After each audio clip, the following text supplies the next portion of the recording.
In 1971, attending Wichita High School West, my English teacher was Katie McGroarty, and we had a extra special English study club. That is an illustration by Bill Ross. We were in class together, we were friends, and so Bill made us up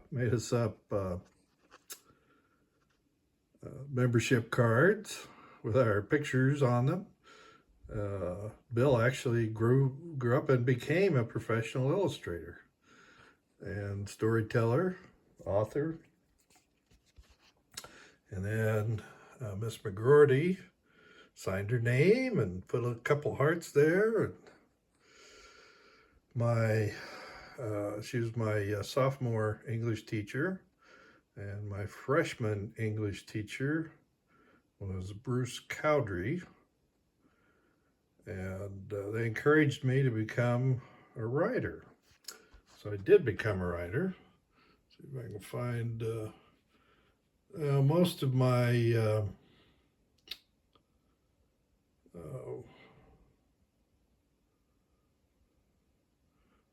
writings are not around anymore, but I became actually a newspaper columnist while still in high school, teenager. I wrote Teen Talk for the Wichita Beacon afternoon newspaper. This was published later in 1974. Then a grieved girlfriend threw away most of my stuff, passive aggressive. So anyway, I did become, while still in high school, a paid newspaper columnist, paid magazine columnist. But I never forgot Bruce Cowdery and Miss McGroarty. And when I wrote this book, Language of Evil, I was already a New York Times best-selling author. I'd written Nightmare in Wichita, The Hunt for the BTK Strangler. This was a Signet imprint, which was Penguin at the time. And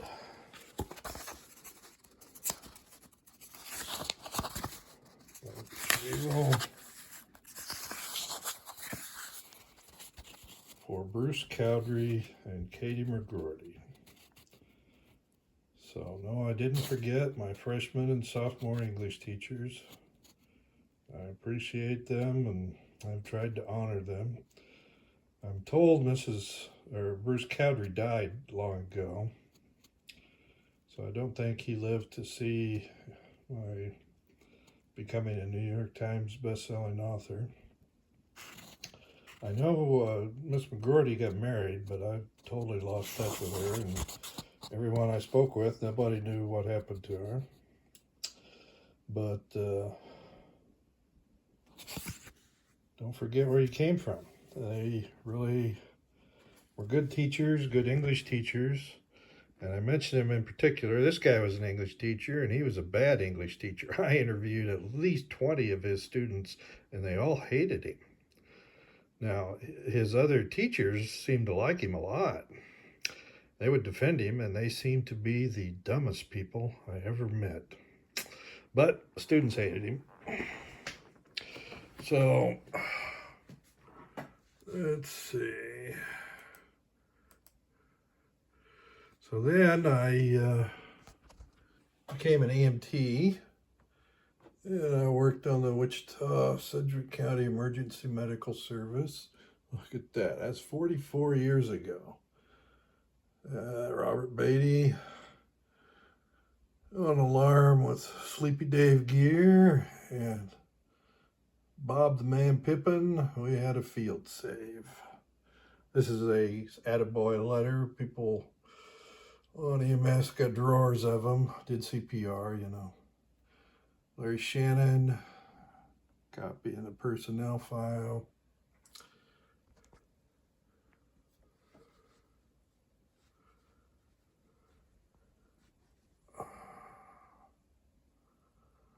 So I actually have very few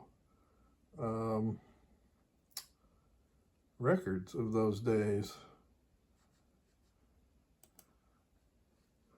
Ambulance, worked with Pat Bowe, Patrick Allen Hamilton,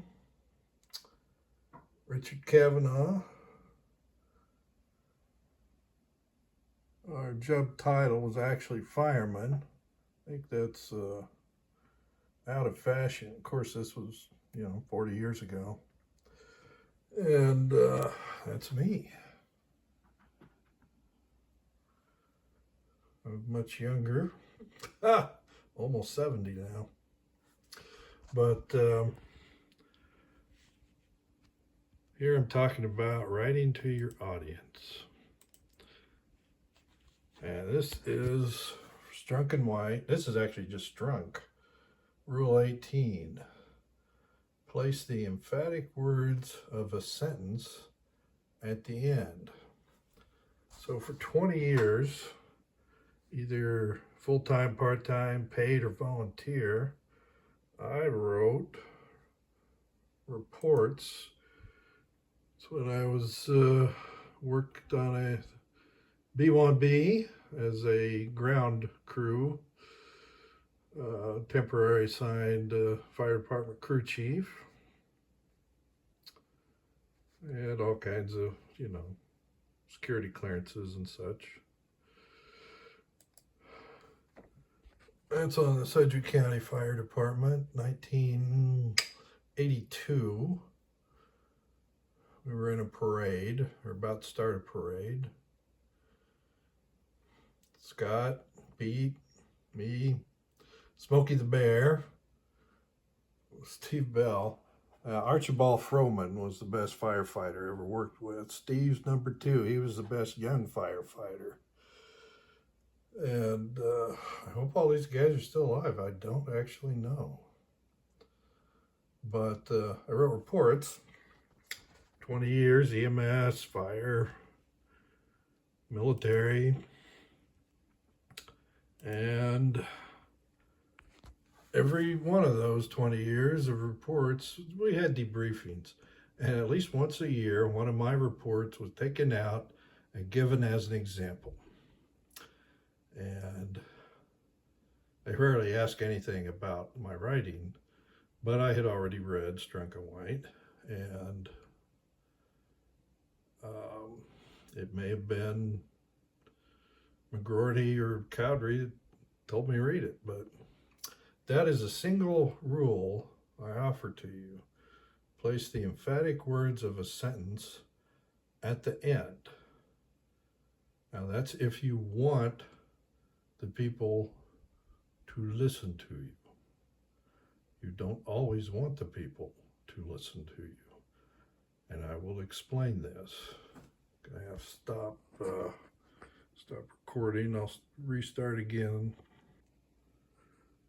So I went through school, went to law school, and while I was in law school, I was elected president and managing editor of our law school, award-winning law school student newspaper, The Legal Brief. I was managing editor and president. Susie was copy editor. I think every one of these people went on to successful legal careers. Oldham, I think, worked in the Supreme Court. I know Ramcharan and Max Eulard had a classic murder case. I've always thought they should write their own book about it. Good people. So that was in law school. And while in law school, we write other papers. That's my paper for Government Regulation of Agriculture, Wadley, 93. And I wrote, When We Are the Watchmen, blowing the whistle on dirt-collar crime, applying the Federal False Claims Act to agricultural fraud. So I think I got a B. Might have got a C. I really don't remember. So you write to your audience. Now later, I had a case in the United States Supreme Court. Kanan v. Barty, and the lawyers were Robert Beatty and Patrick Allen Hamilton, the same guy you just saw with me in the ambulance with Cav. Pat and I were firefighter partners on both the rescue squad and the ambulance, and we later became attorneys. And what do you know? We got this case, goes all the way through appeals to the writ of certiorari to the United States Supreme Court. So I did writing for the United States Supreme Court, or trying to persuade the United States Supreme Court. Attorneys for Partitioner.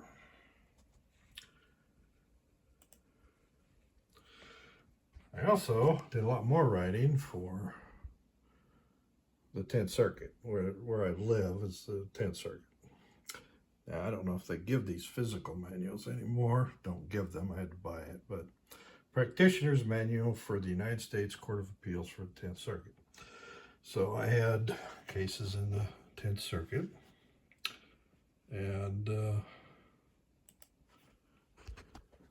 one of them was Roman v. Sesson and Bowling. I was attorney for Roman. It was decided May 24th, 1995.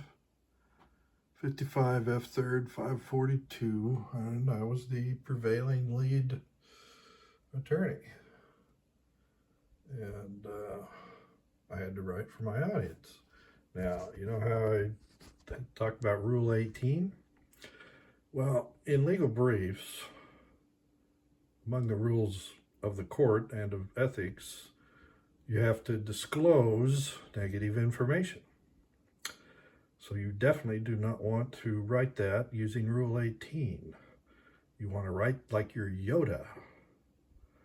If your client happened to mention that he was guilty, but chocolate was found at the scene, you would write perhaps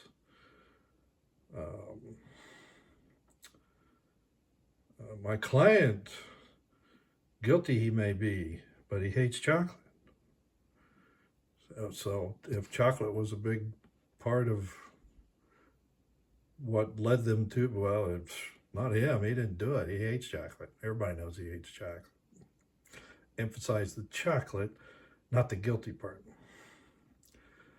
So you would use a different word at the end of your sentence. Now, what I'm talking and what I labeled this is write to your audience. It depends on what you want your audience to know. And I've written nonfiction and fiction. Fiction, I haven't always used my own name, so you don't know that you're reading my fiction. It's possible.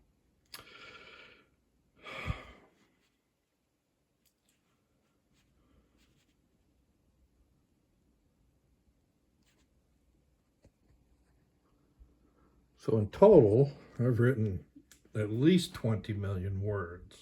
Now that's final draft words. I've written a lot more than that, at least 40 million words. So I practiced law in the United States Supreme Court with Pat. And I also wrote commercial works.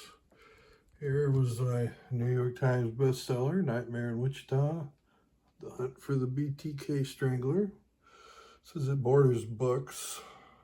It's right inside the front door. You walk in, you see this. Now that display had just gone up. They took a picture.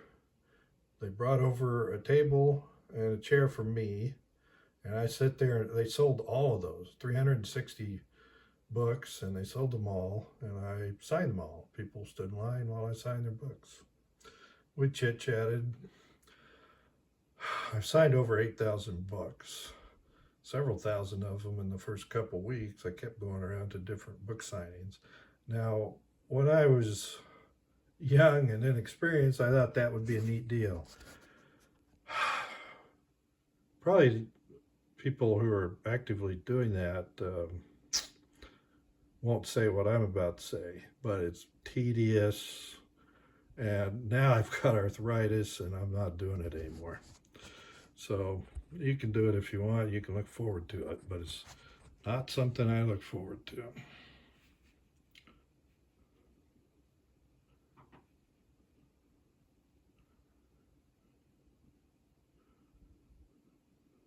So I practiced law.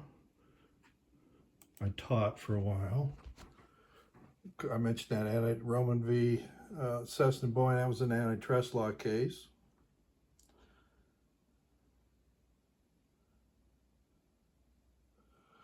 And I also used prospect theory in my teaching. Kahneman Tversky. You know, the professor who took this picture of me didn't remember what all I talked about in that. Of course, we're all getting old. She's not getting old, of course. She's still young. So I think that was my last university lecture. That was 15, not 15. It was in 2015. So it was 9 years ago.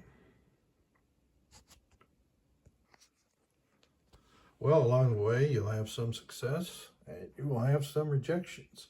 This is, I threw away almost all of my rejection letters, but I still had this one, 1998. Jesus jurors.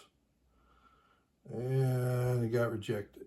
See, we have carefully considered your manuscript. It is clear that much time and thought went into the writing of it, etc., etc. Still, it's a very polite way of saying, don't call us. So, anyway, returning to writing. Some reject, some success. So, this is a 4th edition. The first edition, this was after, about 10 years after I'd been out of high school. I finally took English 2, and the Wyrick, and I forget her co-author's name. Maybe it's here. But the first edition of this was what my teacher at Butler County Junior College taught out of. I can't find it. Anyway, it's a good one. Your basics. You got to learn your basics. Strunk and White, basic college level writing. And then you move on to commercial writing. Algis Boudry's commercial writing. New edition. I don't remember. I think Stephen King talked about. Well, I also had a message from Algis Boudry's, and same kind of message. He was very encouraging, and that's important. I'm encouraging you if you're an aspiring writer. You get some rejection, but you might end up becoming a New York Times best-selling author. Let's see. Oh, I don't even remember. Page 23. I wrote a note. Look at page 23. What is it on page 23? Oh, yeah. The basics of the short story. Beginning, middle, end. 7 steps.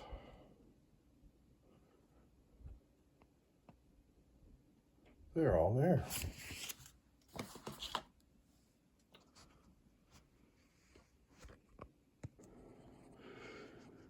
So, my book, Nightmare in Wichita, became a bestseller.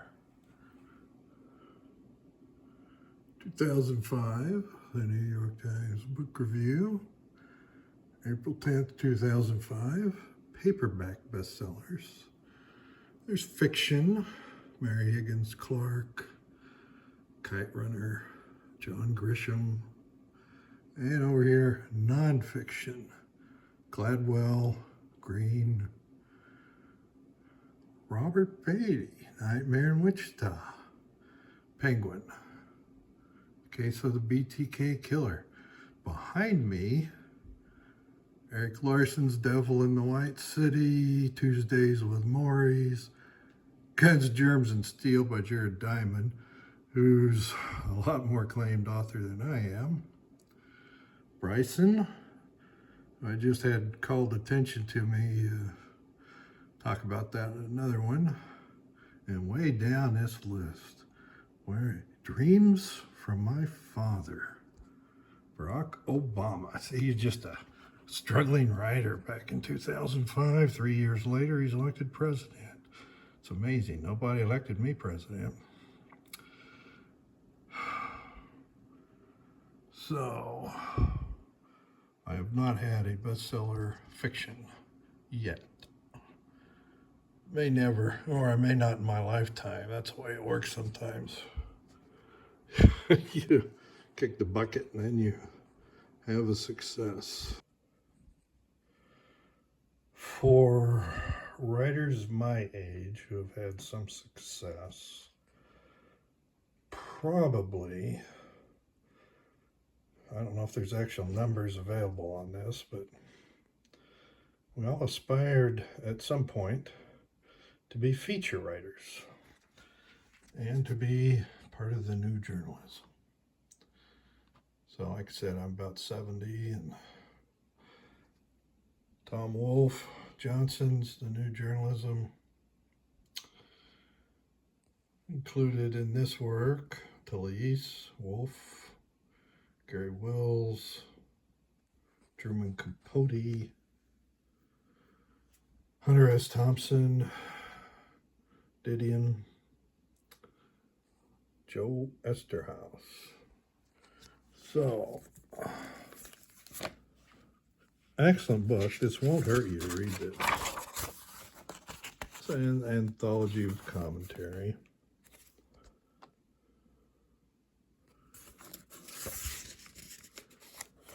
Published my senior year of high school, 1973. But I didn't read it until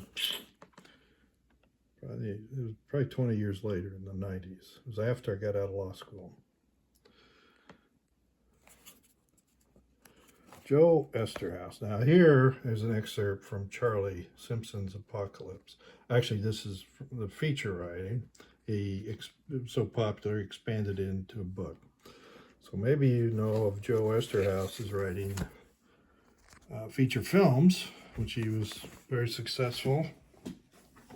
But he was writing feature stories at the time. Here is January 17th, 1974, Rolling Stone magazine,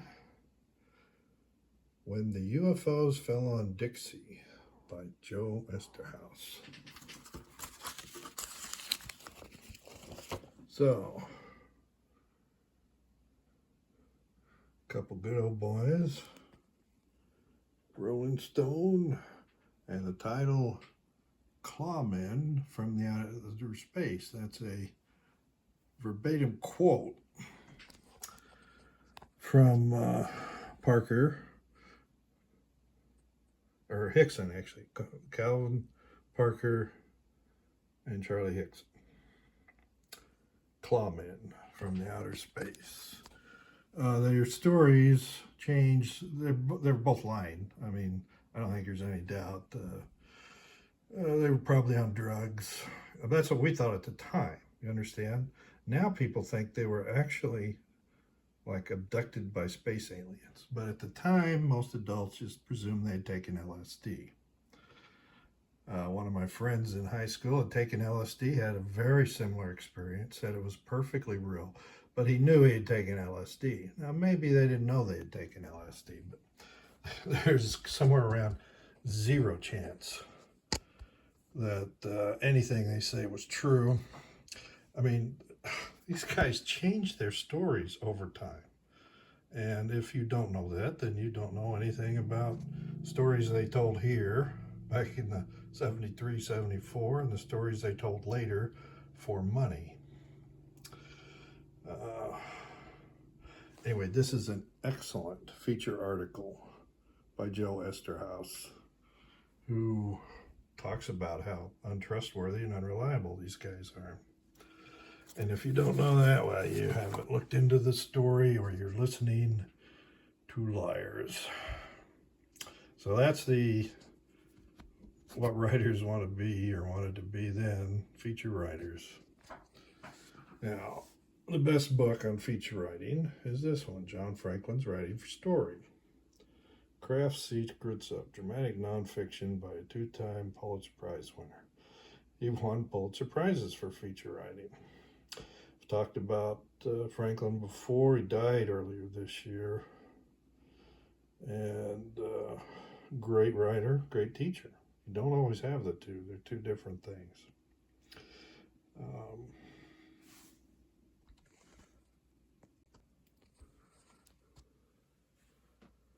Back in the 1980s, I earned a Bachelor of Science degree with a major in Human Resources Management. Then I went to law school and practiced in different areas like antitrust law, but also in HR employment law. In my particular area was talent evaluation. You want to put the right person in the right job. Sometimes an employee doesn't fit here, but does a great job elsewhere. So that's really key, talent evaluation. Right person, right job. So you get a lot of bad advice sometimes from people that are trying to give you, not basically they're saying don't write to your audience, write the way I tell you. That's always a mistake. You write to your audience. The conventions, the tropes, what is relevant for your audience. I didn't write the reports the same way for the fire department or the Department of Defense as I did for legal writing, and even in the same brief. Some things you do want to use Strunk Rule 18, and others you do not. You write what you're trying, I had a client to represent, to zealously represent. That's in the rule. So I did my best. And a lot of that is with speaking and writing. And I did a lot of speaking and writing. Now, I made some friends over the years. I'm really sad this guy's passed away. Carlton Smith and I became friends. He wrote a bestseller about a serial killer before I did. He wrote this note to me.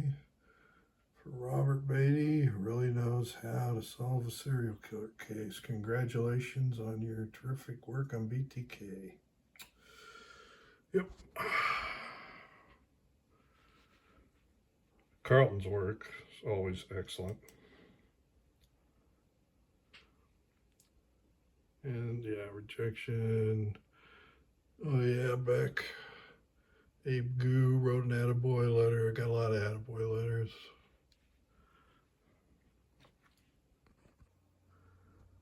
So over the years received some awards, which are not directly from writers, but as a result of my writing.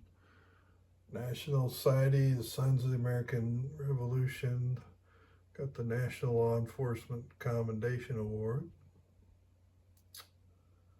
back in 2005.